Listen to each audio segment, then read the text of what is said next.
உடம்பு இளைக்கணும்னா, உடம்பு எடை குறையணும்னா, நம்ம பொதுவா செய்ற விஷயம், நமக்கு சஜெஸ்ட் பண்ற விஷயம் என்னன்னா, டயட் கண்ட்ரோல் பண்ணுங்க. நல்லா எக்ஸர்சைஸ் பண்ணுங்க.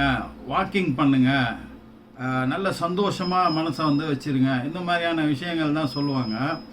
ஆனா, இப்ப லேட்டஸ்ட்டா கண்டுபிடிச்சிருக்கிற நெறைய விஷயங்கள் வந்து, இந்த ஆட்டோ கண்ணாடிய திருப்பி வச்சா ஆட்டோ ஓடுன்ற மாரி தான் நமக்கு தோணுதே தவிர, ஆனா அது அறிவியல் பூர்வமா நெறைய விஷயத்த அவங்க நிரூபிச்சிருக்காங்க. அதெல்லாம் நம்பவே முடியாத மாரி இருக்குங்க. அதுல ஒண்ணு தான், ஒரு பொருள மோந்து பார்த்தாலே, நம்ம ரெகுலரா மோந்து பார்த்துட்டு இருந்தாலே நம்மளோட வெயிட் குறையும் அப்படின்றது. இப்ப அது மட்டும் இல்ல, அது கூட சேர்த்து ஒரு 10 விஷயங்கள், பெக்யூலியரான விஷயங்கள், நீங்க நம்ப முடியாத விஷயங்கள தான் இந்த வீடியோல வந்து பார்க்க போறோம். இப்ப நடுவுலயே அந்த மோந்து பார்க்குற அந்த பொருள், எந்த பொருள மோந்து பார்த்தா நம்ம உடம்பு குறையும் அப்படின்றத அறிவியலாளர்கள் கண்டுபிடிச்சிருக்காங்கன்றதையும், இந்த லிஸ்ட்டோட வரிசைப்படியில வரும்போது நம்ம நடுவுல வந்து சொல்லுவோம். இப்ப ஃபர்ஸ்ட்டு வந்து என்னன்னு பார்த்தீங்கன்னா, நீங்க சாப்பிடுற இந்த சாப்பாட்டு தட்ட வந்து ப்ளூ கலர்ல வச்சுக்குங்க அப்படின்னு வந்து சொல்றாங்க. அதாவது யூஸ் ப்ளூ பிளேட்ஸ் அப்படின்னு வந்து சொல்றாங்க.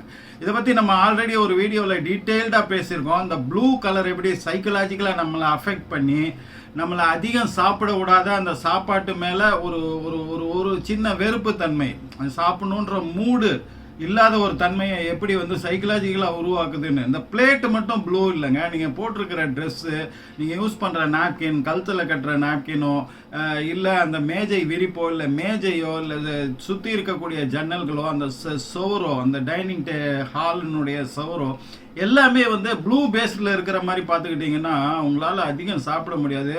சாப்பிட்ட நிறைவு இருக்கும் உங்களுக்கு. ஆட்டோமேட்டிக்காக நீங்கள் டயட் இருந்த ஃபீலிங், நீங்கள் ஒரு விஷயம் டயட்டே இருக்கிறோன்னா, ஐயோ நம்ம ஆசைப்பட்டது சாப்பிட முடியலையே, கஷ்டப்பட்டு இந்த உடம்பு இளைக்கிறதுக்காக டயட் இருக்கமே அப்படின்ற மாதிரி இருந்தீங்கன்னா உங்கள் உடம்பு வந்து இளைக்காதுங்க. மனசுன்றது பாடியோட மைண்டு கனெக்ட் ஆகணும். அப்போ தான் எந்த ஒரு விஷயமும் நடக்கும். அப்போ எது செஞ்சாலும் ஒரு சந்தோஷமாக, ஒரு திருப்தியாக, ஒரு மனநிறைவோடு செய்யணும். அப்போ தான் நம்ம நினச்ச விஷயம் வந்து நடக்கும். அப்போ அதை வந்து இந்த ப்ளூ கலர் வந்து சைக்கலாஜிக்கலாக வந்து உண்டு பண்ணுது அப்படின்னு வந்து சொல்கிறாங்க. அதுக்கப்புறம் வந்து இந்த எக்ஸசைஸ் பண்ணுறது வந்து ரொம்ப ஹார்டாக ஹெவியாக வந்து மணிக்கணக்காக பண்ணுறது, மணிக்கணக்காக வாக்கிங் போகிறது, பிரிஸ்காக நடக்கிறேன்னு ரொம்ப வேகமாக நடக்கிறது, வேர்த்து கொட்டுற அளவுக்கு, இந்த மாதிரியெல்லாம் பண்ணாக்கா உடம்பு இளைக்கவே இளைக்காது. இன்ஃபேக்ட் சில பேருக்கு வெயிட் அதிகம் கூட போகணும். ஏன்னா இதெல்லாம் பண்ணி முடிச்சதுக்கப்புறம் அவங்க சாப்பிட்ற இன்டேக் வந்து எப்படி எந்த முறையில் சாப்பிட்றாங்கன்றதை பொறுத்து அதிகமாக சாப்பிடக்கூடிய வாய்ப்புகள் வந்து நிறைய இருக்குது. அப்படின்றனால இந்த ஹெவி எக்ஸசைஸ், ஹெவியான விஷயம் வந்து பண்ணவே தேவையில்லை.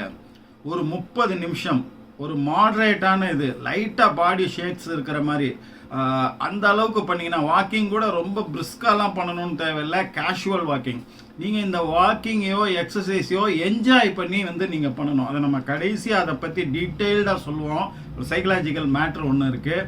அதே மாதிரி இதை வந்து நான் உடம்பு இளைக்கிறதுக்காகவோ இதுக்காகவோ பண்ணுறேன் அப்படின்றத விட, இது பண்ணுறது எனக்கு பிடிச்சிருக்குன்றதுல இது ஜாலியாக இருக்குது, இது என்டர்டெய்னிங்காக இருக்குது, என்னை ஃப்ரெஷ்ஷாக வச்சுருக்கு அப்படின்ற மாதிரி ஒரு விஷயத்தோடு நீங்கள் வந்து ஹாப்பியாக வந்து அந்த எக்ஸசைஸை 30 மினிட்ஸ் பண்ணிங்கன்னா போதும் அப்படின்னு சொல்லி, இதை வந்து யூனிவர்சிட்டி ஆஃப் கோப்பன்ஹேகன் டென்மார்க்கில் வந்து நிறைய ஸ்டூடெண்ட்ஸை வச்சு ரொம்ப ஹெவியாக பண்ணுறவங்க, மாட்ரேட்டாக பண்ணுறவங்க, லைட்டாக பண்ணுறவங்க, 2 மணி நேரம் பண்ணுறவங்க, 1 மணி நேரம் பண்ணுறவங்க, அப்படிலாம் வச்சு டெஸ்ட் பண்ணி பார்க்கும்போது இந்த 30 நிமிஷம் இலகுவாக டெய்லி ஜாலியாக என்டர்டெய்னிங்காக பண்ணக்கூடியவர்கள் உடம்பு இளைக்குது, எடை குறையுது அப்படின்றத வந்து கண்டுபிடிச்சிருக்காங்க.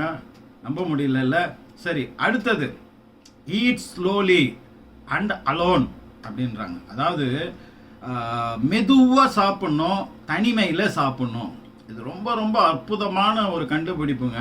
இதுக்கு அவங்க சொல்கிற காரணம் வந்து சொல்லிக்கிட்டே போகலாம் மணிக்கணக்காக, அவ்வளோ விஷயத்தை வந்து இதில் வந்து அடுக்குறாங்க. இப்போ மெயினாக நம்ம தெரிஞ்சிக்க வேண்டியது, ஸ்லோவாக சாப்பிடும்போது நம்ம வாயில் வச்சு நிறைய நேரம் மென்று சாப்பிடுவோம் இல்லையா?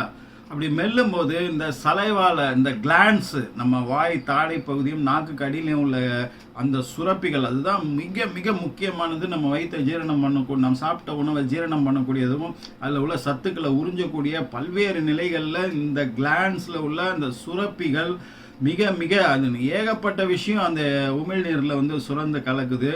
அது தேவையான அளவுக்கு உணவில் வந்து கலக்கக்கூடிய வாய்ப்பு வந்து அப்போ வாயிலே அது வந்து ப்ராசஸ் பண்ணப்பட்டு 90% வேலை வாயிலே முடிஞ்சிடுறதுனால உள்ளே போகும்போது அதுக்கு ரொம்ப இலகுவாக இருக்கும். உங்களுக்கு கான்ஸ்டிபேஷனோ மற்ற விஷயங்களோ வராது. உடல் உபாதை 90% உங்களுக்கு அவாய்ட் ஆகிவிடும். அப்போ ஸ்லோவாக சாப்பிட்றது.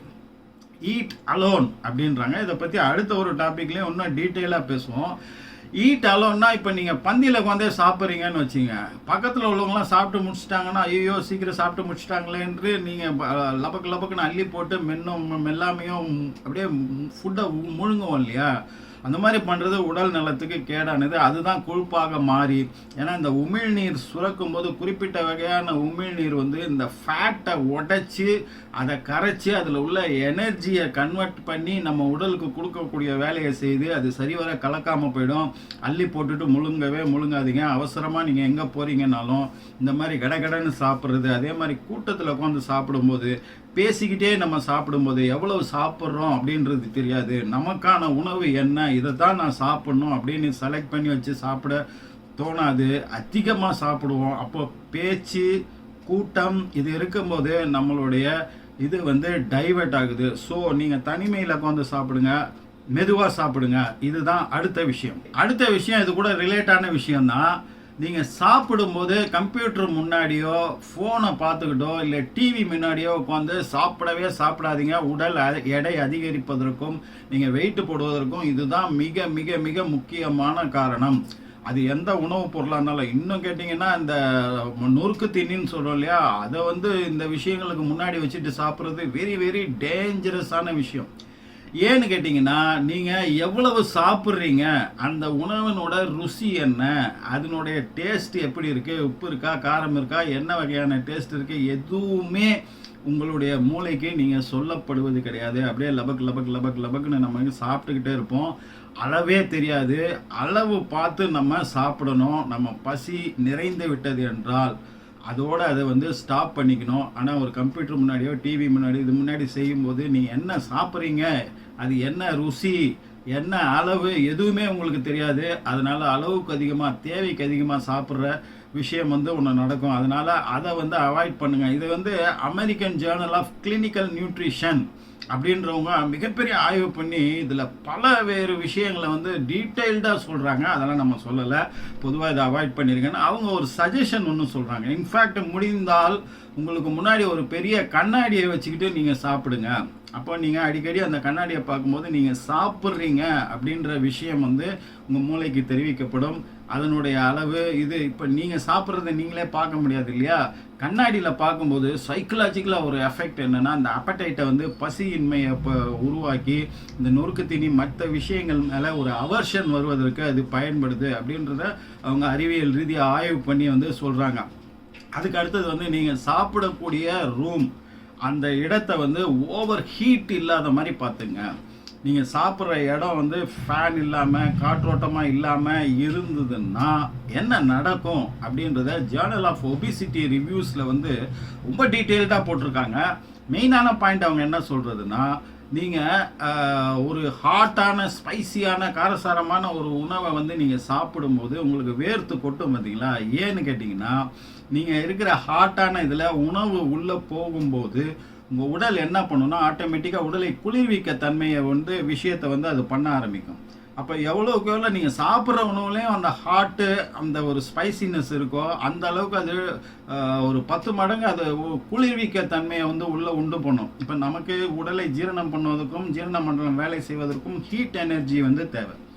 அப்போ இது குளிர்விக்கக்கூடிய தன்மையை பண்ணுறதுனால உணவை சரியாக செரிமானம் பண்ணி அதனுடைய சத்துக்கள் உடலால் உறிஞ்சப்படாமல் அது கொழுப்புகளாக உடம்பில் தங்க வைக்கப்படுகிறது அப்படின்றத அவங்க சொல்கிறாங்க. அப்போ ஒரு காற்றோட்டமான இடத்துல உட்காந்து நீங்கள் சாப்பிடும்போது என்ன நடக்குதுன்னா, இன்னும் கேட்டிங்கன்னா ஏசி ரூமில் உட்காந்து கூட நீங்கள் சாப்பிட்றது பெட்டர் அப்படின்னு சொல்கிறாங்க.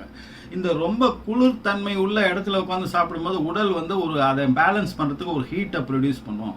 அப்போ நீங்கள் உணவை சாப்பிடும்போது ஆட்டோமேட்டிக்காக உடல் உற்பத்தி பண்ணக்கூடிய ஹீட்டும் இந்த அட்மாஸ்பியரால் உருவாகக்கூடிய ஹீட்டும் சேர்ந்து 10 மடங்கு வீரியமாக செயல்பட்டு உங்கள் உணவு ஜீரணமாக்கப்படுவதுடன் கொழுப்புகள் உடைக்கப்பட்டு கொழுப்பு உடலில் தங்காமல் அது தவிர்க்கப்படும். அப்போ நம்மளுடைய ரூம் எந்த இடத்துல உட்காந்து சாப்பிட்றோம் அப்படின்றத வந்து குளிர்ச்சி தன்மையோடு வச்சுக்கிங்க அப்படின்னு சொல்கிறாங்க. அதுக்கு அடுத்தது வந்து ரொம்ப பெக்யூலியரான விஷயங்க. நீங்கள் போய் சூப்பர் மார்க்கெட்லையோ மற்ற விஷயங்களையோ ஒரு பொருளை வந்து நீங்கள் வாங்குறீங்க, பேக்கேஜ் பண்ணி வச்சுருக்கிற பொருளை வாங்குறீங்கன்னா அதோட லேபிளை பார்க்க கற்றுக்குங்க.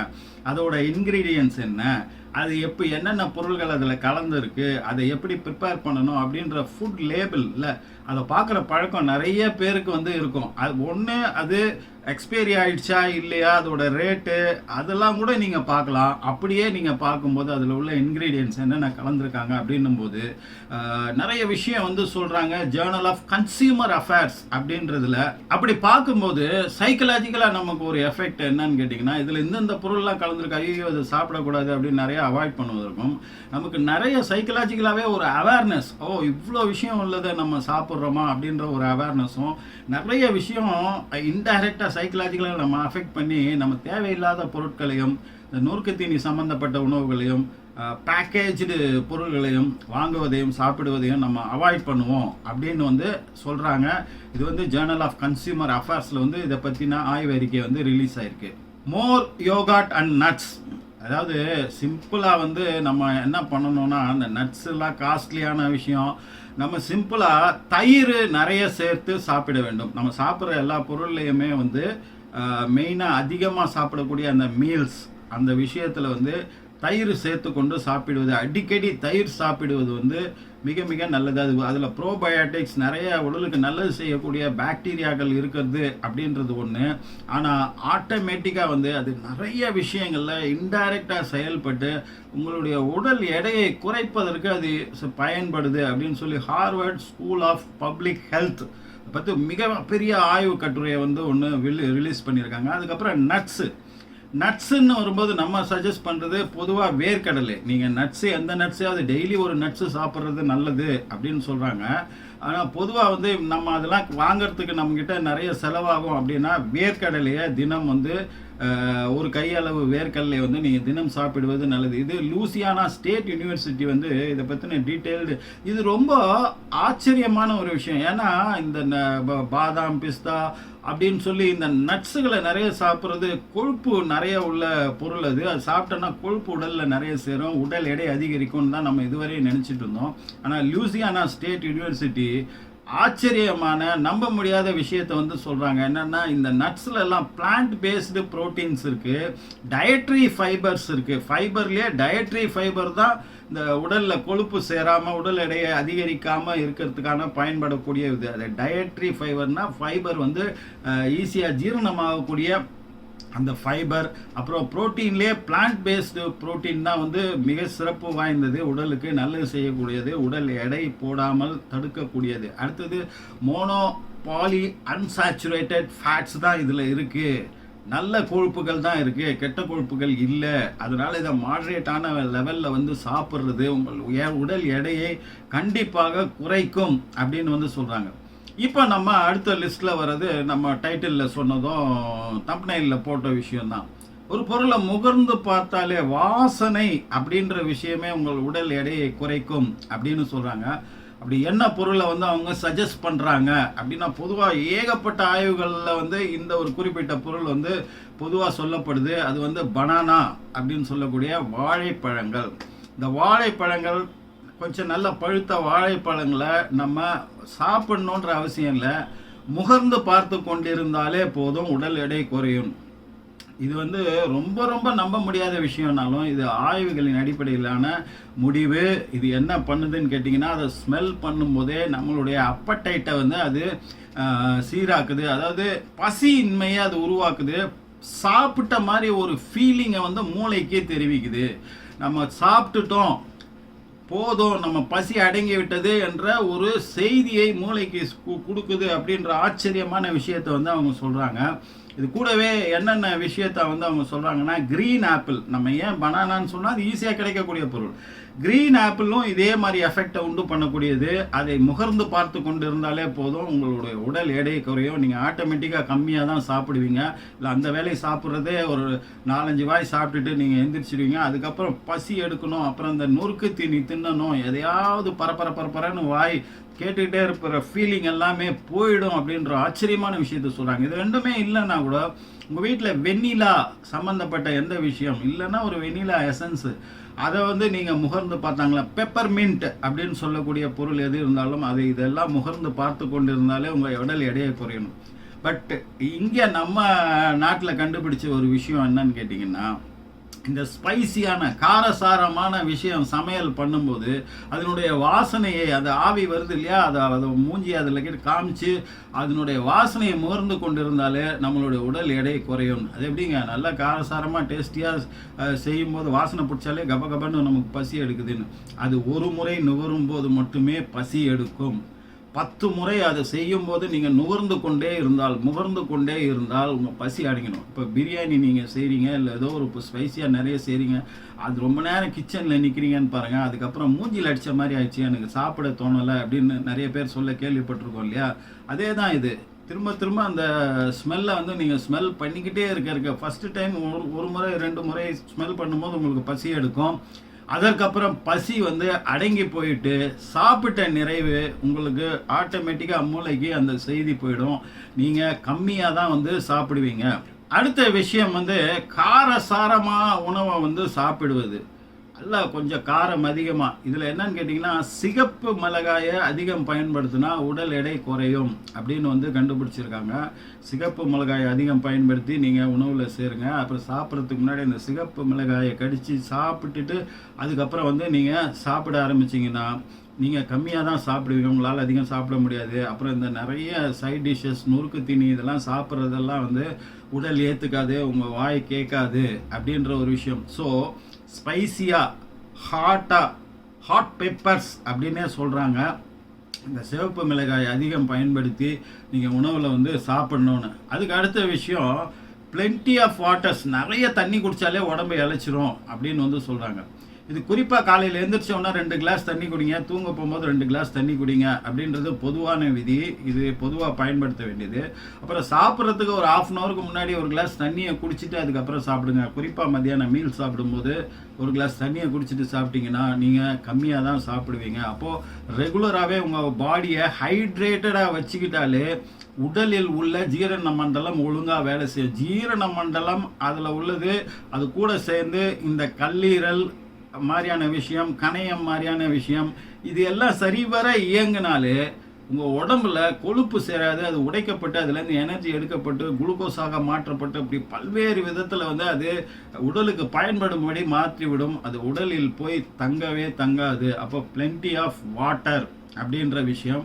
இப்போ லாஸ்ட்டாக நம்ம சொல்ல போகிறது ரொம்ப ரொம்ப முக்கியமான விஷயம், பி ஆப்டிமிஸ்டிக். இப்போ நம்ம சொன்ன அத்தனை விஷயத்தையுமே ஆப்டிமிஸ்டிக்கான ஆங்கிளில் வந்து எடுத்துக்கிறது. அதாவது இப்போ நம்ம சொல்கிறோம் இல்லையா, இந்த விஷயத்தெல்லாம் நீங்கள் உடம்பு இழைக்கிறதுக்காக பண்ணுறோம் அப்படின்னு, ஐயோ கஷ்டப்பட்டு இதை பண்ணணுமே அப்படின்றதுக்காக பண்ண தேவையில்லைங்க. இது வந்து ஓவரால் ஹெல்த்துக்கும் நம்ம வெயிட் லாஸுக்கும் பயன்படும் அப்படின்ற எண்ணம் ஒரு பக்கம் இருந்தாலும், இப்படி பண்ணுவது எனக்கு பிடித்திருக்கிறது, நான் இப்படி பண்ணக்கூடிய ஆள் அப்படின்றத நீங்களும் உணர்வது, வெளி உலகத்துக்கும் நீங்கள் காண்பித்து கொள்வது வந்து மிக மிக முக்கியமானது. இதன் மூலமாக என் உடல் எடை குறையும். அப்புறம் மற்ற விஷயங்களும் ஹெல்த்துக்கும் 100% இது நல்லது, இது பிடிச்சிருக்கு, நான் பண்ணுறேன் அப்படின்ற ஒரு எண்ணத்தை வந்து வலுவாக நீங்கள் சேர்த்து கொள்வது. இந்த காரணத்துக்காக பண்ணுறேன்னா, ஐயோ இப்போ ஒரு வாரம் 10 நாளில் வந்து இதையே வாட்ச் பண்ணிகிட்டே இருக்கணும், எவ்வளோ குறைஞ்சிது, என்ன படிச்சு, ஐயோ ஆவலையே. அப்போ நெகட்டிவ் இம்பேக்ட் வந்து நீங்கள் உங்கள் மைண்டுக்கு வந்து கொடுத்தீங்கன்னா நீங்கள் எவ்வளோ தான் இதை சரிவர பண்ணாலுமே உங்களுக்கு அது நடக்கவே நடக்காது. So be optimistic. இது செய்வது எனக்கு பிடித்திருக்கிறது, நான் பிடிச்சிருக்கனால செய்கிறேன், அதே சமயத்தில் இது உடலுக்கும் நல்லது அப்படின்ற ஒரு எண்ணம். இந்த ஒரு 10 விஷயத்தை நீங்கள் பண்ணி பாருங்களேன். இதில் என்ன செலவு இருக்குது, ஒன்றுமே பெருசாக செலவு எதுவும் கிடையாது. நீங்கள் சிம்பிளாக இதை பண்ணி பாருங்கள். 6 மாதத்தில் உடம்பு எவ்வளோ ஃபிட்டாக வந்து இருக்குங்கண்ணா. இது எல்லாத்தையும் விட மிக மிக முக்கியமானது நல்ல தூக்கமும் மைண்டை வந்து சந்தோஷமாக வச்சுக்கிறது தாங்க. அடுத்த ஒரு நல்ல வீடியோவில் உங்களை நான் சந்திக்கிறேன். அதுவரை உங்களிடமிருந்து விடைபெறுவது உங்கள் AJH. நன்றி.